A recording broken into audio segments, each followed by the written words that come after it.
గెలుపోటములతో నిమిత్తం లేకుండా బీఆర్ఎస్ నేతలు కార్యకర్తలు క్షేత్రస్థాయిలో కనబరిచిన కథనోత్సాహం రాష్ట్ర స్థాయి నాయకత్వంలోనూ కొండంత స్ఫూర్తి నింపిందని ఆ పార్టీ కార్యనిర్వాహక అధ్యక్షుడు కేటీఆర్ తెలిపారు.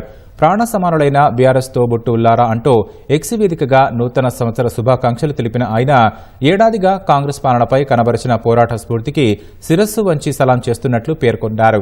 గులాబీ సైనికులు రాష్ట్ర ప్రజల పక్షాన విరామం ఎరుగని పోరాటం చేస్తున్నారని, ఎన్నికల్లో ఇచ్చిన గ్యారంటీల గారడీని ప్రజాక్షేత్రంలో ఎండగట్టారని అన్నారు.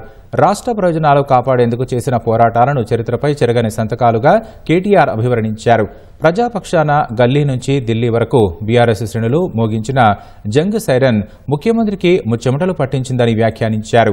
అక్రమ కేసులు పెట్టినా వేధించాలని చూసినా మొక్కవోని ధైర్యంతో నిలబడ్డ తీరు అపూర్వమని పార్టీ శ్రేణులను ప్రశంసించారు.